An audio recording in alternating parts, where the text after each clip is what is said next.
سامعین کرام، ہمیں اپنے اسکول کی جانب سے ہمارے محترم مہمان کا خیر مقدم کرتے ہوئے بےحد خوشی ہو رہی ہے، جو ماہر تعلیم اور مخیر حضرات کے طور پر پہچانے جاتے ہیں۔ آج ہمارے درمیان موجود ہمارے محترم و مکرم مہمان کو کسی بھی طرح سے کسی رسمی تعارف کی ضرورت نہیں، کیونکہ آپ سب نے ان کے کاموں، کوششوں اور معاشرے کے لیے ان کی لامتناہی شراکت کے بارے میں ضرور سنا ہوگا۔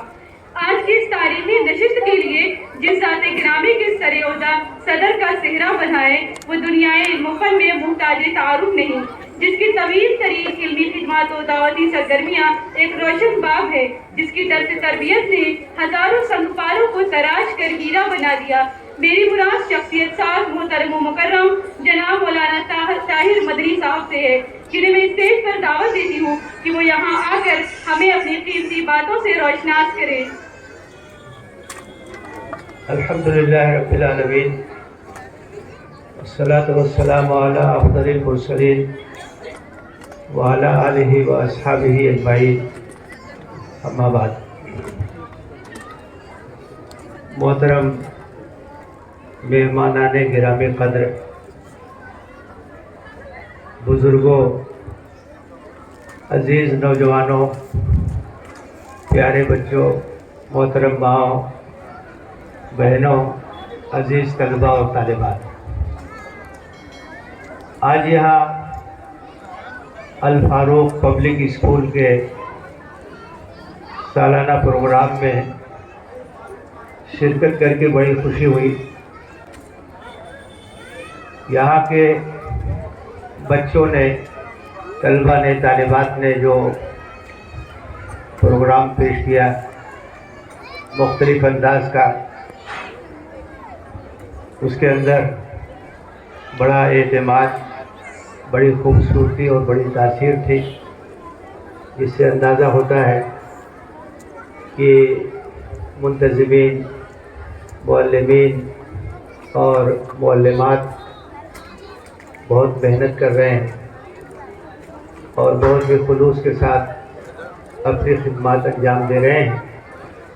اللہ تعالیٰ بچوں کے مستقبل کو روشن بنائے، ملت کے کام آئے، یہ ادارہ اور زیادہ ترقی کرے۔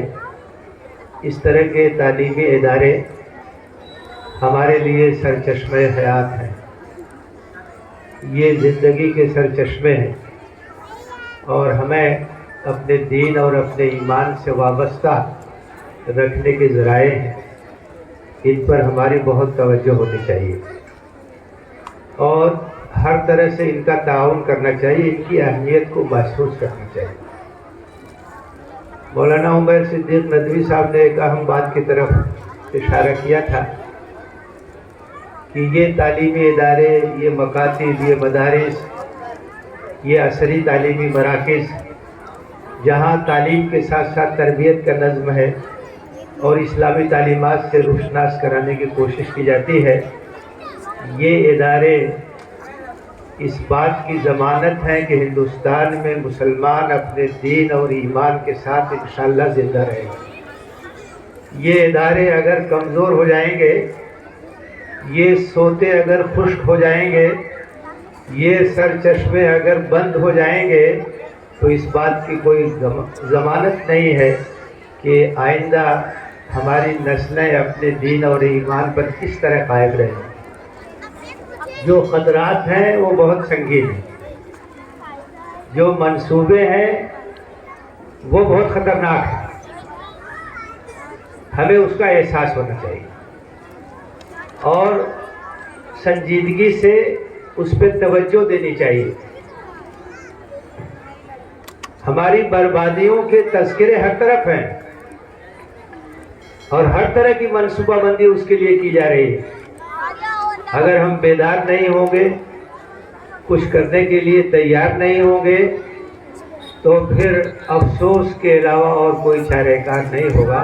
اس لیے میری درخواست ہے کہ حالات کی سنگینی کو محسوس کیجیے، جو خطرات ہیں ان کو دیکھیے اور اس کے تدارک کے لیے منصوبہ بندی، کوشش اور محنت کیجیے۔ آج کے پروگرام کا جو مرکزی موضوع ہے وہ بہت اہم ہے، والدین سے متعلق ہے، ان کی ذمہ داریوں سے متعلق ہے اور ان کے حقوق سے بھی متعلق ہے۔ بڑی اچھی باتیں اس سلسلے میں آئی ہیں، مختلف مقررین نے اس کا اظہار کیا ہے۔ والدین اور سرپرستوں کے حقوق بھی ہیں، ان کی ذمہ داریاں بھی ہیں، اور یہ دونوں ایسا لازم و ملزوم ہے کہ عام طور سے یہ شکایت تو ہوتی ہے والدین کو اور سرپرستوں کو کہ ہماری اولاد ہمارا کہا نہیں مانتی، لیکن اس کا جائزہ نہیں ہوتا کہ ان کی تربیت میں ہماری جو ذمہ داری تھی، ہم نے اس ذمہ داری کو کتنا ادا کیا، ہم نے اس ذمہ داری کو کتنا ادا کیا۔ اگر ہم اس کا خیال نہیں کریں گے تو ظاہر ہے کہ جیسی ہم نے تربیت کی ہے ویسا ان کی جانب سے مظاہرہ ہوا۔ تو یہ بہت اہم بات ہے کہ بچوں کی تربیت سے متعلق جو ہماری ذمہ داری ہے ہم اس کو ادا کریں، اپنے بچوں کو وقت دیں۔ ہماری مائیں اور بہنیں ہیں، گھر کے ماحول کو ایک ایمانی اور روحانی ماحول بنانے کی کوشش کریں۔ بچوں کا پہلا اسکول تو وہی گھر ہے، ماں کی گود ہے۔ یہ اگر اپنے گھر کے ماحول کو اچھا بنائے، وہاں ایمانی تربیت ہو، روحانی تربیت ہو، تو ظاہر ہے کہ اس کا اثر بچپن ہی سے بچوں پہ پڑے گا، اور بچپن میں جو نقوش ذہن میں نقش ہو جاتے ہیں وہ ہمیشہ باقی رہتے ہیں۔ اور اس سلسلے میں سب سے اہم چیز یہ ہے کہ ہمیں اچھا نمونہ پیش کرنا چاہیے۔ ہم اپنے بچوں کو جیسا بنانا چاہتے ہیں ہمیں اسی طرح کا نمونہ ان کے سامنے پیش کرنا چاہیے۔ دیکھیے، ماں اگر نماز کی پابند ہوگی تو بچے بھی نماز کے پابند ہوں گے۔ آپ نے دیکھا ہوگا کہ ماں مصلی پہ کھڑی ہوتی ہے تو ننھے نئے بچے بھی کھڑے ہو جاتے ہیں، وہ بھی رکوع کرتے ہیں، وہ بھی سجدہ کرتے ہیں، وہ بھی دعا کے لیے اپنے ننھے منھے ہاتھ اٹھا دیتے ہیں۔ ماں اگر پابندی سے قرآن مجید کی تلاوت کرے گی تو بچے بھی قرآن سے محبت رکھیں گے، قرآن سے ان کا تعلق پیدا ہوگا۔ ہم جیسا اپنے بچوں کو دیکھنا چاہتے ہیں اس طرح کا نمونہ ہمیں ان کے سامنے پیش کرنا چاہیے۔ اور اس بات کی کوشش کیجیے ہفتے میں کم سے کم 1 گھنٹہ اگر گھر میں گھریلو اجتماع ہو، گھر کے سب لوگ اکٹھا ہوں اور بچوں کے ذریعے سے مختلف چیزیں پیش کی جائیں۔ کوئی تلاوت کر رہا ہے، کوئی ترجمہ سنا رہا ہے، کوئی حمد پڑھ رہا ہے، کوئی نعت پڑھ رہا ہے، کوئی حدیث سنا رہا ہے، کوئی کتاب سے کوئی کہانی سنا رہا ہے، تو اس کا اثر ہوگا، ایک ماحول بنے گا۔ ہر ہفتے 1 گھنٹہ بھی اگر ہم نے اس طرح سے کر لیا تو یہ بہت ہی کامیاب تدبیر ہے گھر کے ماحول کو بنانے کے لیے۔ اور اس بات کی کوشش کیجیے کہ بچوں کو بچپن سے 2 چیزوں کا عادی بنا دیجیے، 2 چیزوں کی محبت ان کے اندر پیدا کر دیجیے۔ ایک تو نماز سے محبت پیدا ہو جائے، نماز کی پابندی، اور دوسری چیز قرآن سے ان کا تعلق قائم ہو جائے، قرآن کی تلاوت اور قرآن کا ترجمہ۔ ترجمے کے ساتھ قرآن پڑھنے کی عادت ڈالنی چاہیے۔ قرآن تو غور و فکر کے لیے، ہم جب اس کو سمجھیں گے نہیں تو اس پر غور کیسے کریں گے، اس پر عمل کیسے کریں گے؟ یہ 2 چیزیں ضمانت ہیں بچوں کو محفوظ رکھنے کی۔ کہیں بھی جائیں وہ، اگر وہ نماز کے پابند ہیں اور قرآن کا مطالعہ پابندی سے کرتے ہیں تو انشاءاللہ وہ اپنے دین پہ قائم رہیں گے اور ان کا مستقبل محفوظ رہے گا۔ موجودہ حالات میں چند چیزوں کی طرف میں توجہ دلانا چاہتا ہوں، کسی تفصیلی گفتگو کا موقع نہیں ہے، چند چیزیں جس پر خاص ہمیں توجہ دینی چاہیے۔ پہلی چیز تو یہ ہے کہ دینی تربیت کی کوشش کیجیے، نئی نسل کی دینی اور ایمانی تربیت، اس کی اخلاقی تربیت، یہ ذمہ داری ہے سرپرستوں کی، بڑوں کی، ہر سطح پر اس کی کوشش ہونی چاہیے۔ دوسری چیز جس پہ توجہ دینی ہے وہ ہے تعلیم، ایجوکیشن، اچھی تعلیم ہو۔ ایسے اداروں کا انتخاب کیجیے جہاں تعلیم کے ساتھ تربیت ہو، ان کے کردار کو سنوارا جائے، ان کے اخلاق کو سنوارا جائے، ان کے مستقبل کو روشن بنانے کی کوشش کی جائے۔ تیسری چیز یہ ہے کہ امت کے اندر معاشی استحکام کیسے پیدا ہو، غربت یہ بہت سے امراض کا ذریعہ ہے. کس طریقے سے ہم اپنی قوم کو، اپنی ملت کو مضبوط کر سکتے ہیں معاشی لحاظ سے، کاروبار میں کیسے آگے بڑھ سکتے ہیں، نوکریوں میں کیسے جا سکتے ہیں، بزنس میں کیسے آگے بڑھ سکتے ہیں، اس کے لیے ہر سطح پہ ہمیں کوشش کرنی چاہیے اور بیداری پیدا کرنے کے لیے ہمیں جدوجہد کرنی چاہیے. اس کے ساتھ ایک کام کا اور ہمیں اہتمام کرنا چاہیے کہ ہم جہاں بھی رہیں خدمت خلق کا کام کریں. عام انسانوں سے ہمارے روابط ہوئے. آج بھی ہمارے ملک میں بہت سے لوگ ہیں جو انصاف پسند ہیں، وہ فرقہ پرست نہیں ہیں. ہمیں ان لوگوں سے اپنے روابط کو بڑھانا چاہیے، بغیر کسی تفریق کے خدمت کے مواقع کو ہاتھ سے نہیں جانے دینا چاہیے. ہماری مسجدیں، ہمارے محلے یہ خدمت خلق کے مراکز ہو، لوگوں کے کام آئیے. لوگوں کا دل جیتنے کا یہی ذریعہ ہے. مسلمان کی پہچان ہے کہ وہ سب کے کام آتا ہے، تو خدمت خلق کے کام اس پر ہمیں توجہ دینی چاہیے. اس کے ساتھ ساتھ اس پر بھی توجہ دیجیے کہ یہ میڈیا کا زمانہ ہے، ابلاغ کا زمانہ ہے، اور خاص طور سے آج کل سوشل میڈیا کی طاقت ایک بہت بڑی طاقت ہے. اس کا صحیح استعمال ہونا چاہیے. ہمارے نوجوان سوشل میڈیا پہ رہتے ہیں، اگر ان کی ذہن سازی ہو جائے تو سوشل میڈیا کا استعمال وہ بہت اچھے طریقے سے کر سکتے ہیں.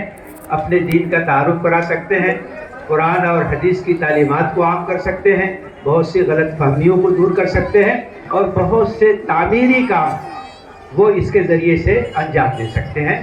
اور ایک چیز جس کا ذکر کر کے میں اپنی بات ختم کروں گا کہ جن حالات میں ہم ہیں، ان حالات کا تقاضا یہ ہے کہ مایوسی نہ پیدا ہونے دیں. حوصلہ اگر کوئی قوم کھو دے گی تو وہ میدان ہار جائے گی. مشکلات آتی ہیں، بڑی بڑی مشکلات آئی ہیں امت مسلمہ پر، اور مسلمان ان حالات سے گزرے ہیں. ہمت پیدا کیجیے، حوصلہ پیدا کیجیے، اللہ سے تعلق مضبوط کرنے کی تاکید کیجیے. عزم اور حوصلے کی ضرورت ہے، اور اس بات کی بھی ضرورت ہے کہ بزدلی ختم کیجیے. مسلمان بزدل نہیں ہوتا ہے. مسلمان کا اس بات پر ایمان ہے کہ موت اور حیات کے فیصلے زمین پہ نہیں آسمان پر ہوتے ہیں. اللہ اگر بچانا چاہے تو کوئی نقصان نہیں پہنچا سکتا ہے. يَنْصُرْكُمُ اللَّهُ فَلَا غَالِبَ لَكُمْ. اللہ اگر تمہاری مدد کرے تم پر کوئی غالب نہیں آ سکتا ہے. وَإِن يَخْذُلْكُمْ، اور اللہ اگر تم کو بیار و مددگار چھوڑ دے فَمَنْ ذَا الَّذِي يَنْصُرُكُمْ مِنْ بَعْدِهِ، اللہ کے بعد کون ہے جو تمہاری مدد کر سکتا ہے. کیا غم ہے اگر ساری خدائی ہو مخالف، کافی ہے اگر ایک خدا میرے لیے ہے. ہمت پیدا کیجیے اور اس بات کی تربیت کیجیے کہ ہم کسی کے اوپر ہاتھ نہیں اٹھاتے ہیں، ہم کسی کے ساتھ زیادتی نہیں کرتے ہیں، ہم کسی کے ساتھ ناانصافی نہیں کرتے ہیں. لیکن اگر کوئی ظلم کرے گا تو ہم اس کو برداشت بھی نہیں کر سکتے ہیں. اپنی حفاظت کے لیے تیار رہیں، اپنی حفاظت سے کبھی بھی پیچھے مت ہٹیے. ہم کوئی زیادتی نہیں کسی کے ساتھ کریں گے، لیکن کوئی زیادتی اگر ہمارے ساتھ کرے گا تو ہم اس کو برداشت بھی نہیں کریں گے. یہ ہمت مردوں میں بھی پیدا کیجئے، عورتوں میں بھی پیدا کیجئے، نوجوانوں میں بھی پیدا کیجئے. یہ ہمت ہونی چاہیے کہ مسلمان یہ ظالم نہیں ہوتا ہے، ستمگر نہیں ہوتا ہے، لیکن ظلم و ستم کو وہ برداشت بھی نہیں کرتا ہے، وہ مقابلہ کرتا ہے. اور اللہ کے رسول نے فرمایا ہے من قتل دون مالہ فہو شہید، من قتل دون دینہ فہو شہید، من قتل دون عرضہ فہو شہید. کوئی اگر اپنی دین کی حفاظت کرتا ہوا مارا جائے وہ شہید ہے. کوئی اگر اپنے مال کی حفاظت کرتا ہوا مارا جائے وہ شہید ہے. کوئی اگر اپنی عزت اور ناموس کی حفاظت کرتا ہوا مارا جائے تو وہ شہید ہے. تعمیری کاموں کو کرنے کی ضرورت ہے، خاموشی کے ساتھ کرنے کی ضرورت ہے، اور اجتماعی اسپرٹ کے ساتھ، اتحاد کے ساتھ ہمیں آگے بڑھنے کی ضرورت ہے. جو کام بھی اس زمانے میں جو بھی کر رہا اس کی ہمیں قدر کرنی چاہیے. اللہ سے دعا ہے کہ ہمیں ان حالات میں عزم اور ہمت دے اور حالات کے تحت اپنے آپ کو تیار کرنے کی توفیق دے. میں الفاروق پبلک اسکول کے منتظمین کا شکریہ ادا کرتا ہوں کہ اس پروگرام میں انہوں نے آنے اور کچھ بولنے کا موقع دیا، اور دعا کرتا ہوں کہ یہ ادارہ دین دگنی رات چوگنی ترقی کرے. آمین. وآخر دعوانا الحمدللہ رب العالمین.